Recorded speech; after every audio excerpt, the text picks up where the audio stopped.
there, it's Liz Yuille from Odd Staples Crafts. Thank you very much for joining me again today. Today's project is this one. Now, I saw this when I was on the stage a few weeks ago and a penny dropped because I bought this stamp set. It was one of the first stamp sets I bought out of the Autumn Winter catalogue, and I've been struggling with it and struggling with it and struggling with it because I love it, because I love cats and dogs. But the prospect of colouring all that in filled me with apoplexy. So when I saw this idea, I thought it was fantastic because you get the stamp image and you don't have to colour it all. So let me show you how I made it. I have done a bit of a Blue Peter on some of this, but hey ho. Right, so standard card base, so we're talking a piece of standard card, scored in half, cut in half and scored down the middle, and folded straight would be nice. Piece of ordinary Whisper White, and this is at my standard second layer matte. So the dimensions for that will be on my blog. Lost my little piece of paper, but that's 5.5 by 3 3/4, 14 by 9.5 centimeters.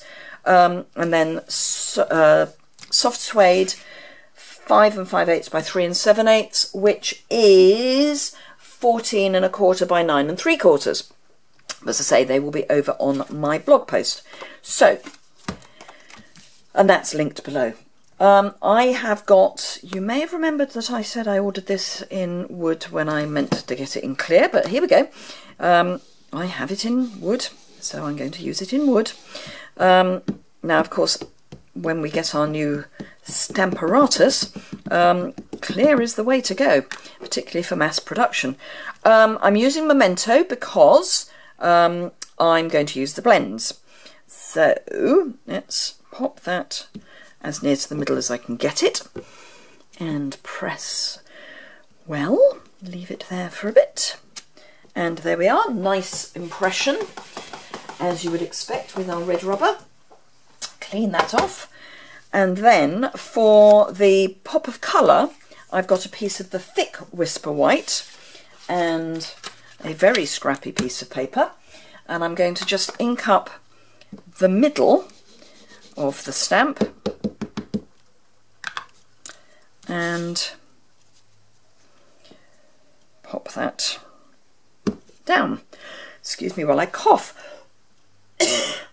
I've been filming all day, and as you may have remembered, I've got a bad throat, which isn't great.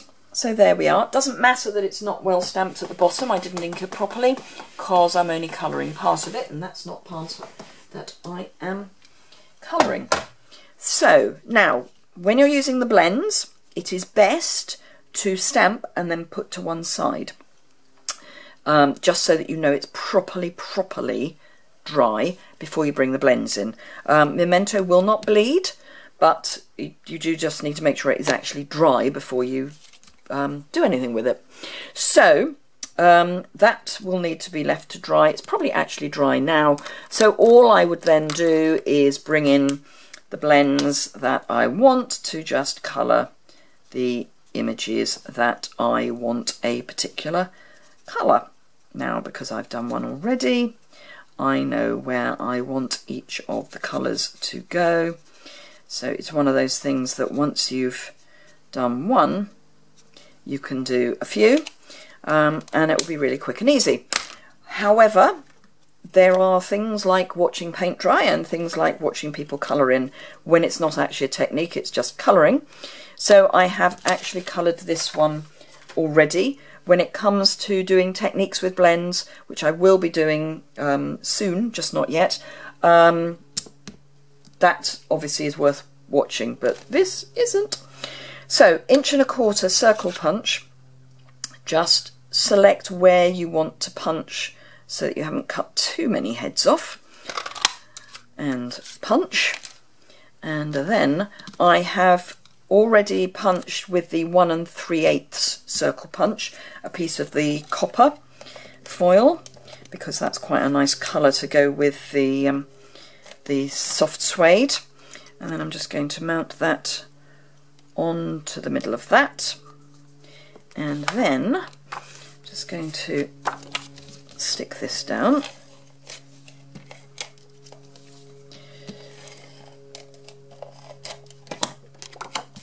Pop that onto my mat. And then, now you could, if you wanted, use multi-purpose glue for this, just so that you've got a bit more wiggle room, but I'm going to go for it. So I'm just going to line it up and stick it down, obviously. Now, part of the joy of having the foil is that you don't have to line it up absolutely precisely. It has to be there or thereabouts, but not so precise as to get too worried about it. A little more precise than that would be good.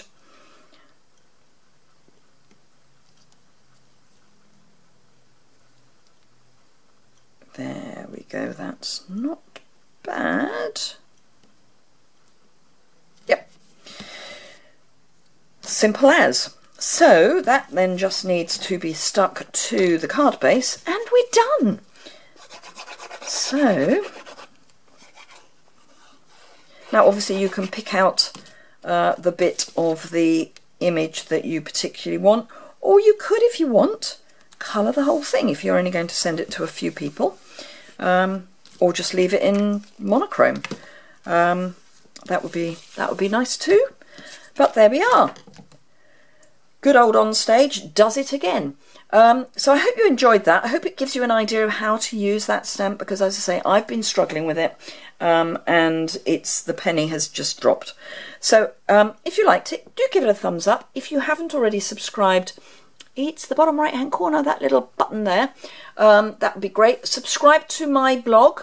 Top right hand corner of the desktop version, you'll see there's a subscribe by email box. Fill in the I'm not a robot information just for your security, and then you'll get an email into your inbox when I post on my blog, which I'm not going to be only posting with a video, so it's worth getting signed up for that. Be great if you need anything, if you could buy from my online store, that's linked below, and also over on my blog, and I'll list all of the items that I have used for this project. So I look forward to seeing you again very soon. Thanks a lot for watching. Bye!